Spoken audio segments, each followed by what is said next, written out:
নমস্কার বন্ধু, আমি সুমন বিশ্বাস। প্রতিদিন নয় আজও স্বপ্নিল বাংলা ক্লাসের পক্ষ থেকে সকল শিক্ষার্থী বন্ধুকে স্বাগত। দেখো বন্ধু, দীর্ঘদিন পরে তোমরা জানো বিগত 2-3টে ক্লাস ধরে আমি বর্ণক্রমিক বাংলা, বাগধারা এবং প্রবাদ প্রবচনের ক্লাসে ঢুকেছি। কারণ সাহিত্যের ইতিহাসে দীর্ঘদিন ক্লাস করেছি এবং কমপ্লিট করেছি প্রত্যেকটা বর্ণ ধরে ধরে বাজারচলতি যত গ্রন্থ আসে তার ক্লাস। এবার আমরা আবার বাগধারা এবং প্রবাদ প্রবচনে ফিরে এসেছি। বন্ধু, এটা কমপ্লিট করে তারপরে অন্যদিকে যাব। তোমরা জানো বন্ধু যে প্রবাদ প্রবচন আলোচনায় আমি শুধু প্রবাদের মানে বলেই থেমে যাই না, সেই সঙ্গে প্রত্যেকটা প্রবাদের উৎপত্তির কারণ, ব্যাখ্যা, কোন প্রসঙ্গে এটা ব্যবহার করব, তার বিস্তারিত আলোচনাও কিন্তু বন্ধু আমি এখানে করি। সেদিক থেকে আজ প্রথমে যে গ্রন্থটা সম্পর্কে আলোচনা করব সেটা হচ্ছে পুকুর কাত। তোমরা প্রত্যেকেই জানো বন্ধু যে পুকুর কাত হচ্ছে বিষয়টা এরকম যে জনৈক ধনীর এক মোসাহেব ছিল। একদিন ধনী বেড়াতে বেড়াতে এক পুকুরের ধারে যান এবং বলেন পুকুরের উত্তর দিকের অপেক্ষা দক্ষিণ দিকের জলটা যেন অনেক নিচু বলে মনে হচ্ছে। মোসাহেব তৎক্ষণাৎ উত্তর করে, হ্যাঁ সেটাই বটে। ধনী তখন বলে, কিন্তু এরূপ হওয়ার কারণ কি? মোসাহেব বলল, দেখছে না পুকুরটা এদিকে কতটা কাত হয়ে রয়েছে। পুকুর কাত বললে অত্যন্ত খোসামুদে বোঝায়, অর্থাৎ জল উঁচু জল নিচু। মানে যে খোসামুদে মানে হচ্ছে সারাক্ষণ তেল দেবে, যে মোসাহেবি করা যাকে বলা হচ্ছে, স্তাবক প্রকৃতির মানুষ। এবার যে পুকুর কেটে নেওয়া, এই পুকুর কেটে নেওয়া মিনস হচ্ছে কেউ পুকুরে স্নান করতে গিয়ে বহু বিলম্বে ফিরলে পুকুর কেটে নেওয়া বলে থাকে। অর্থাৎ প্রচুর সময় হয় না, কারণ পুকুরটা কেটেছে, জল ভরেছে, তারপর স্নান করেছে, এটেছে, এরকম দেরি বোঝাতে গিয়ে এই প্রবাদটা ব্যবহৃত হয়ে থাকে। এরপরে হচ্ছে পুকুর চুরি, খুবই জনপ্রিয় একটা প্রবাদ বন্ধু। অর্থাৎ কোনো বস্তু বা বিষয় একেবারে সমূলে যদি ফাঁকি দিয়ে নেয় তখন পুকুর চুরি বলে। অর্থাৎ সামান্য নয়, যখন প্রচুর পরিমাণে চুরি বোঝায় তখন সেই অর্থ কিন্তু পুকুর চুরি প্রবাদটা ব্যবহৃত হয়ে থাকে। এরপর হচ্ছে পুল্য মেয়ে উল্ল ছাই তবে তার গুণ গাই। মানে হচ্ছে স্ত্রীলোকের চরিত্র ক্ষণভঙ্গুর, একটুতেই সেটা নষ্ট হয়ে যেতে পারে। সুতরাং স্ত্রীলোক চিতার আগুনে পুড়ে ছাই হওয়া পর্যন্ত যদি নিষ্কলঙ্ক থাকতে পারে তবেই তার গুণ ঘোষণা করা কিন্তু যায়, তাছাড়া কিন্তু সম্ভব নয়। এবার হচ্ছে পুড়ে ঝুড়ে রাঁধুনি, ছিঁড়ে ছুঁড়ে কাটুনি। ব্যাপারটা কেমন বলতো বন্ধু? অর্থাৎ কোনো বিষয়ে সুচারুরূপে শিক্ষা করতে হলে অনেক বাধাবিঘ্ন সহ্য না করলে তাতে অভিজ্ঞ হওয়া যায় না। অর্থাৎ তুমি যে কাজই করো না কেন সেখানে বিভিন্ন সমস্যার সম্মুখীন না হলে কিন্তু তুমি কখনোই অভিজ্ঞতা সঞ্চয় করতে পারবে না। সেই প্রসঙ্গেই কিন্তু এই প্রবাদটা ব্যবহৃত হয়ে থাকে।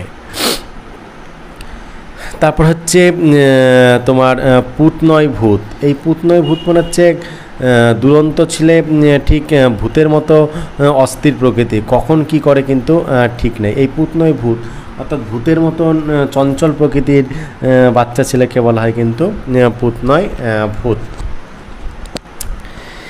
এরপর হচ্ছে পুতুল যেমন পুতুল কাছে যেমন নাচায় তেমনি নাচে। ব্যাপারটা কেমন বলো তো বন্ধু? যে একজন আড়ালে থেকে অন্যকে চালিত করা, যেমন পুতুল নাচে কি হয়? পুতুল কি নিচে নাচে না, অন্য একজন কিন্তু পাপেট দিয়ে দেড়ে নাচায়। যেমন আমরা সবাই পুতুলের মতন অদৃশ্য সুতোয় ঈশ্বর আমাদের নাচাচ্ছেন আর আমরা কিন্তু নেচে কিন্তু চলেছি। এই অর্থ কিন্তু এটা ব্যবহার করা কিন্তু হয়ে থাকে।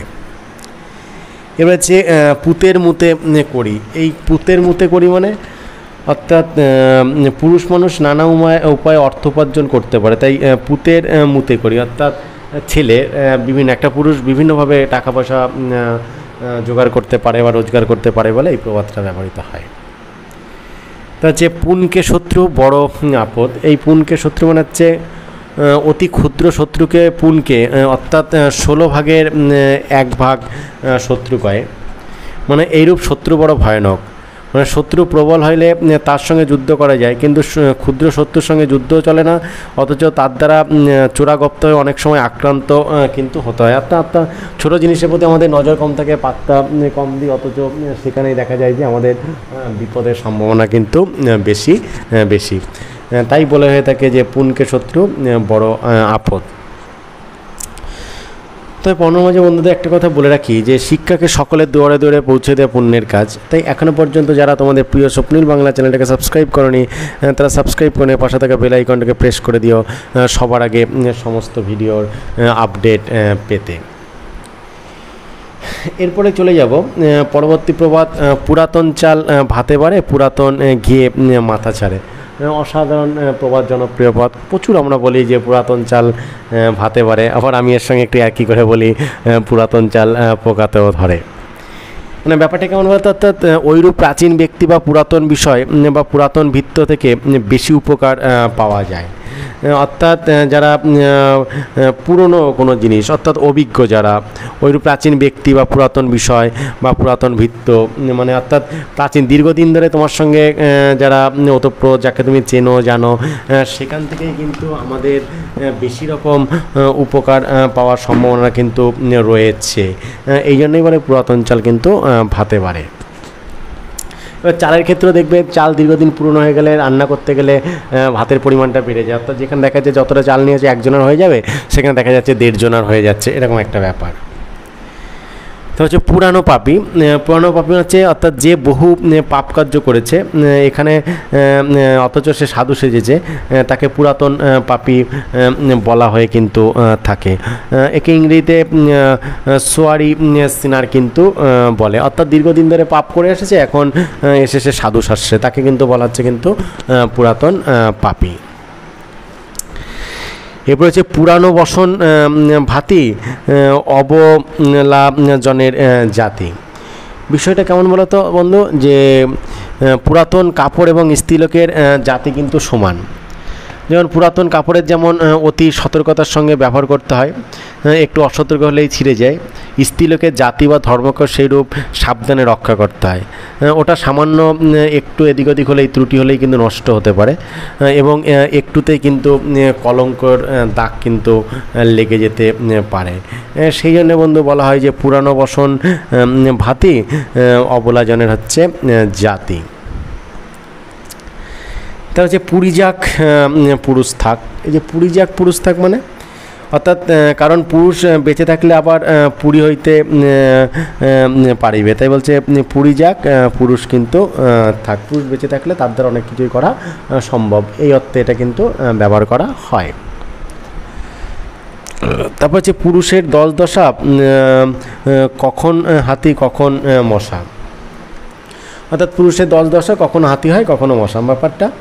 অর্থাৎ সে কখনো সাতিশয় সুখ পায়, কখনো বা যৎপরণাস্তেই দুঃখ ভোগ করে।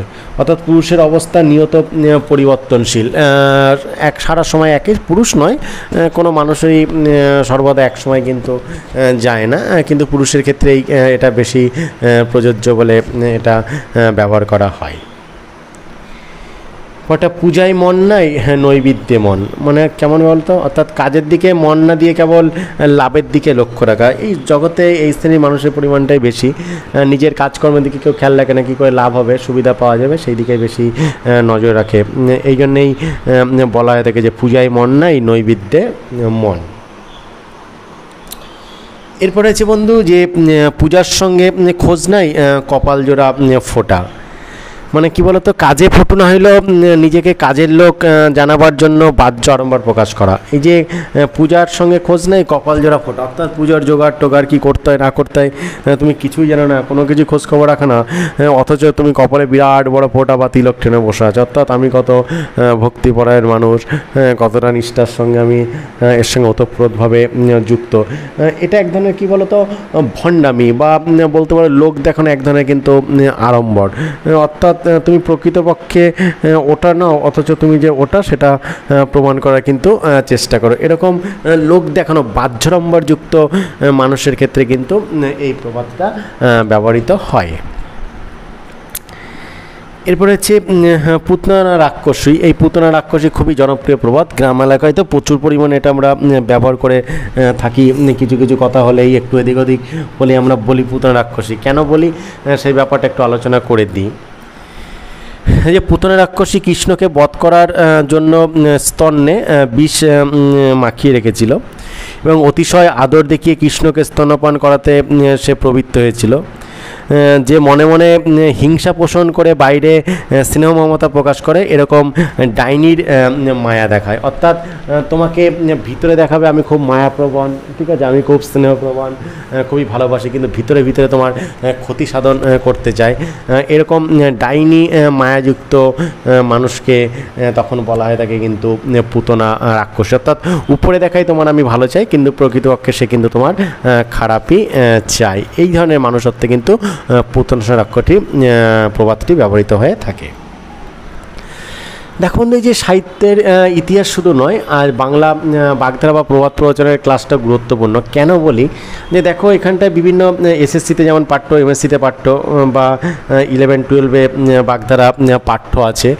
শুধু পরীক্ষার দিকে তাকিয়ে নয়, তুমি যদি সুন্দরভাবে কোনো জিনিস লিখতে যাও, বক্তৃতাকে আরও যদি ধারালো তীক্ষ্ণ করতে যাও, কথাবার্তার মাধ্যমে যদি অন্যের মন জয় করতে যাও, তাহলে কিন্তু বাগধারা বা প্রবাদ প্রবচন জানাটা কিন্তু অনেক প্রয়োজন।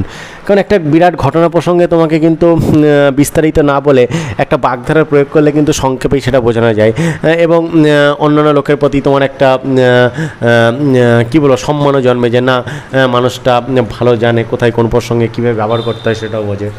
তাই আশা করছি বন্ধু তোমরা প্রত্যেকেই কিন্তু এই যে বাংলা বাগধারা এবং প্রবাদ প্রবচনের ক্লাসটা মনোযোগ সহকারে শুনবে, সেটা বলার অপেক্ষা রাখে না। এই কারণে কিন্তু আমি বর্ণানুক্রমিক প্রত্যেকটা বাগধারা ধরে ধরে বিশ্লেষণের কিন্তু চেষ্টা করছি। তার হচ্ছে পূবে হাঁস পশ্চিমে বাস, উত্তরে কলা দক্ষিণে মেলা। ব্যাপারটা কেমন বলো তো বন্ধু? অর্থাৎ বাড়ির পূব দিকে হাঁস চড়বে, অর্থাৎ সেদিকে পুকুর থাকবে। পশ্চিমে বাঁশ গাছ লাগাতে হবে, উত্তর দিকে কলা গাছ লাগাতে হবে এবং দক্ষিণ দিকে ফাঁকা জায়গা রাখবে। অর্থাৎ চারটে দিকের এরকম অবস্থান থাকলে পরে সেটা কিন্তু নিজেদের পক্ষেই কিন্তু মঙ্গল। অর্থাৎ এরকম অবস্থানে প্রত্যেকটা জিনিস কিন্তু ভালো হয়। এই জন্য দেখবা বারবার কিন্তু বলা হয় যে দক্ষিণ দুয়ারি ঘরত্ব দিক থেকে হাওয়াটা ফুরফুরে কিন্তু হাওয়াটা আসে, এই অর্থে কিন্তু বোঝানো হয়ে থাকে। অর্থাৎ বসত বাড়ি বানানোর একটা উপযুক্ত প্রবাদ কিন্তু এটা। তারপর হচ্ছে পূবে হাঁস পশ্চিমে বাস, দক্ষিণ ছেড়ে উত্তরে বেড়ে, বাড়ি করগে পোতা জুড়ে। ওই যেটা বলছিলাম এখনই, যে বাড়ির পূব দিকে সবসময় কী থাকতে হবে বলো তো বন্ধু? পুকুর। যদি পুকুর রাখতে হয় তাহলে বাড়ির পূব দিকে পুকুর রাখা উচিত, পশ্চিমে বাঁশ গাছ রাখা উচিত এবং দক্ষিণে খোলা জায়গা রাখা, উত্তর দিকে ব্যাপিয়ে সমগ্র বাস্তু ঘেরিয়ে বাড়ি তৈরি করতে হয়। অর্থাৎ বাড়ি, এই যে বসত বাড়ি নির্মাণের একটা সত্য, মানে যে এইভাবে বাড়ি করলে পারে তুমি শান্তিতে বসবাস করতে পারবে। এই কারণেই বাড়ি নির্মাণের একটা প্রসেস বা পদ্ধতি বন্ধু তোমাকে এখানটা কিন্তু বলে দেওয়া হয়েছে। এরপরে আছে যে পেঁয়াজও গেল পয়জারও হলো, মানে পেঁয়াজেরও গেল পয়জারও মনে হচ্ছে অর্থাৎ ধৃত তস্করের একটা চোর ধরা পড়ার পরে তখন দুঃখ করে বা খেদ করে এই কথাটা বলেছিল। কেন বলেছিল বলি বন্ধু তোমাদের, যে এক ব্যক্তি পেঁয়াজের ক্ষেতে ঢুকে পেঁয়াজ চুরি করছিল। এমন সময় যে ক্ষেতের মালিক এসে তাকে ধরে ফেলে এবং তাকে জুতো দিয়ে রীতিমতন মারে এবং পেঁয়াজগুলি কেড়ে নেয়, তারপর ছেড়ে দেয়। এইরূপে পরিশ্রমের ফল পাওয়া গেল না, অধিকন্ত অপমানিত হতো। অর্থাৎ কষ্ট করে পেঁয়াজ তুললো, সেই পেঁয়াজও বাড়ি আনতে পারলো না, আবার আচ্ছাদরা মার খেলো, অপমানিত হলো। তাই বলছে পেঁয়াজও গেল পয়জারও হলো। অর্থাৎ দুদিক উভয়গুলি যদি নষ্ট হয়ে যায় তখন তার ক্ষেত্রে এই প্রবাদটা ব্যবহৃত হয়। এবার যে পেঁয়াজ পয়জার দুই হলো, মানে পেঁয়াজও গেল পয়জারও হলো একটা মানে সিমিলার একটা প্রবাদ এটা।